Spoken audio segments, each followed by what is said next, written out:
bond to be entered into only after considerable thought and reflection.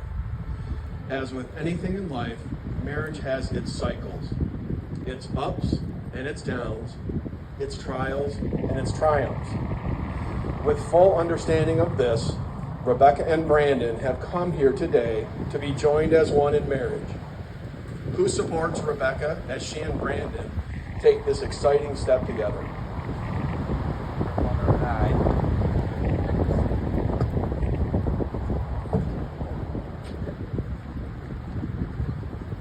Hey, Rebecca and Brandon, when I tell you how truly honored we all are to share this special day with you. Rebecca and Brandon's love has prevailed by virtue of its strength. Yet marriage will add new dimension to their relationship. New experiences, new struggles, and new celebrations. And with each passing day, a deeper love that will make their bond stronger and stronger. With the step of marriage that Rebecca and Brandon take today, their lives, their families, and their friends will be joined together into one larger and stronger community. The commitment we all make to our new community is important.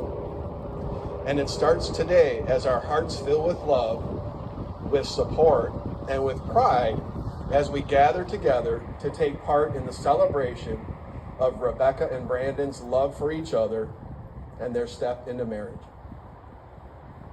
Many stages of commitment, but this one, marriage, is the most important, the most genuine, and the most sacred of all.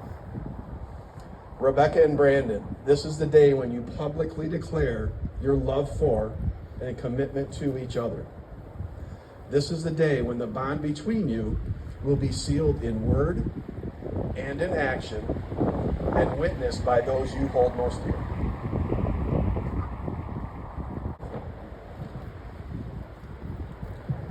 In his first letter to the Corinthians, the Apostle Paul provides a beautiful explanation of love, which he calls the most excellent way. 1 Corinthians chapter 13, verses 4 through 8. Love is patient. Love is kind. It does not envy. It does not boast. It is not proud. It does not dishonor others. It is not self-seeking. It is not easily angered, and it keeps no record of wrongs. Love does not delight in evil, but rejoices with the truth. It always protects. It always trusts, always hopes, always perseveres. Love never fails.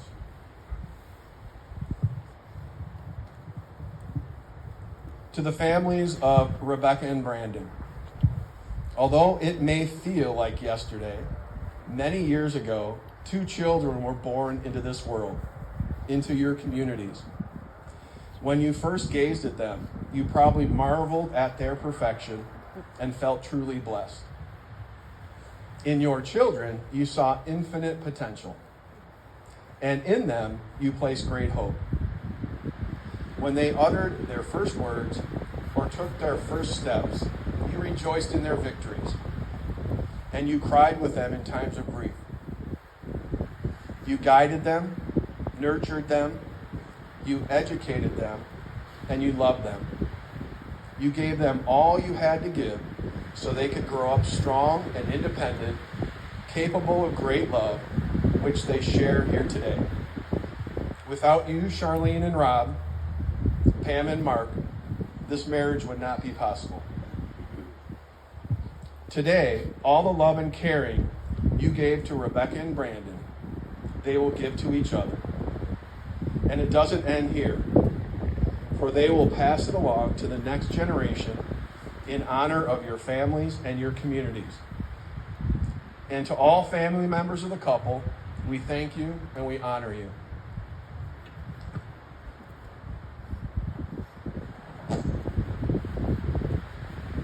As we all know, Rebecca and Brandon are getting married here today.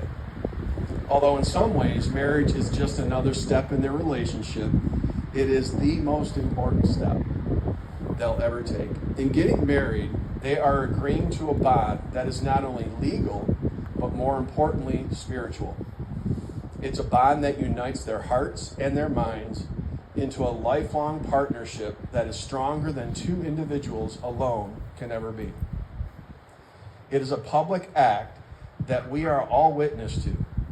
But marriage is so much more than speaking promises and signing documents. Marriage is an eternal vow, and no matter what the world might say, these two people have pledged themselves to each other, a pledge to face whatever comes their way together, a pledge to support each other, nurture each other, and love each other for the rest of their lives.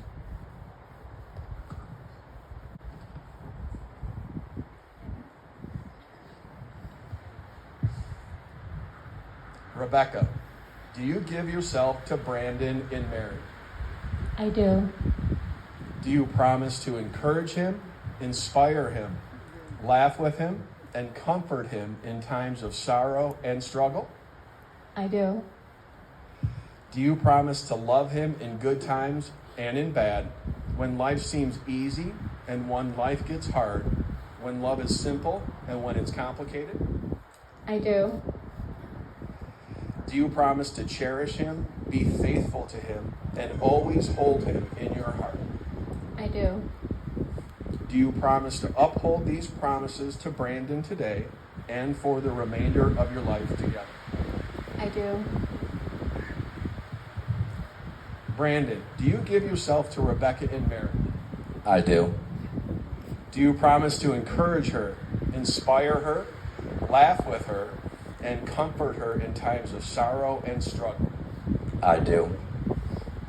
Do you promise to love her in good times and in bad, when life seems easy and when life gets hard, when love is simple and when it's complicated? I do. Do you promise to cherish her, be faithful to her, and always hold her in your heart? I do. Do you promise to uphold these promises to Rebecca today and for the remainder of your life together? I do.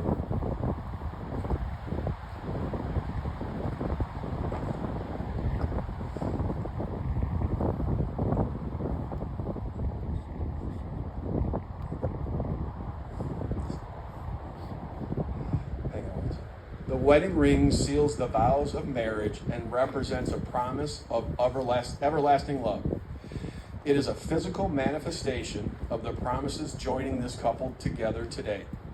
Traditionally, the wedding ring is placed on the fourth finger of the left hand because it was believed to be a direct connection to the heart, the perfect place for a symbol representing eternal love. These rings are the physical embodiment of the spiritual bond that now binds you together. As you, Rebecca, place this ring on Brandon's finger, please repeat after me. Brandon, with this ring, I thee wed. Brandon, with this ring, I thee wed. Wear it as a pledge of my love. Wear it as a pledge of my love. And as a symbol of all we share. And as a symbol of all we share.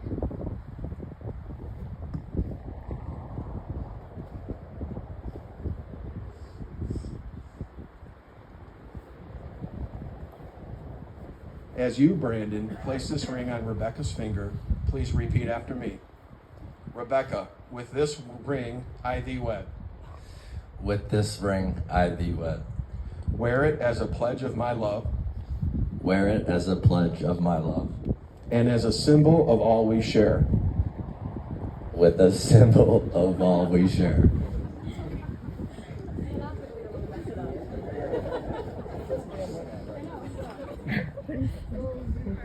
And now, Brandon's Aunt Diana will do a reading.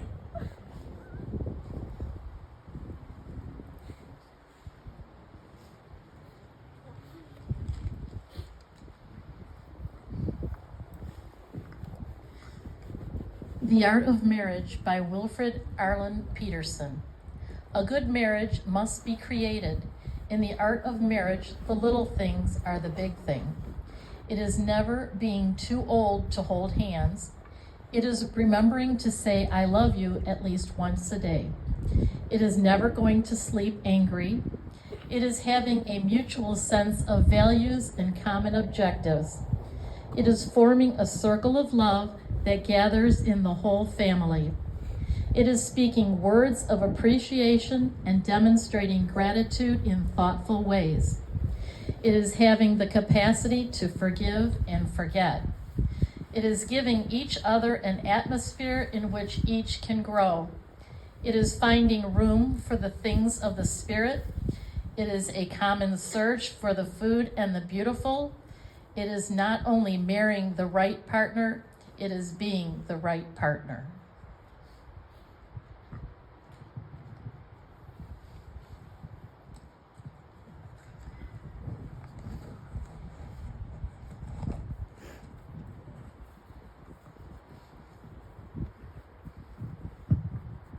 Rebecca and Brandon, the commitment you have made today is much deeper than the vows you've taken and more meaningful than any marriage license.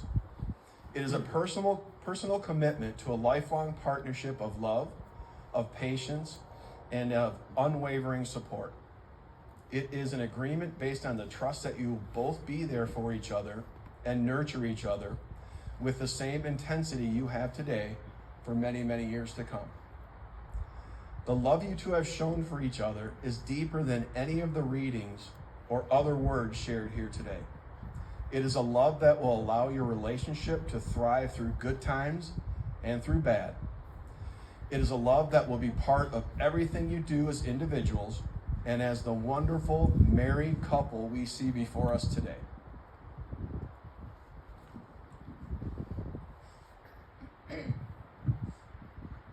Having witnessed your marriage vows, along with all who are assembled here today, and by the authority vested in me by the state of Michigan, it is my incredible honor to pronounce you husband and wife. Brandon, you may kiss your bride.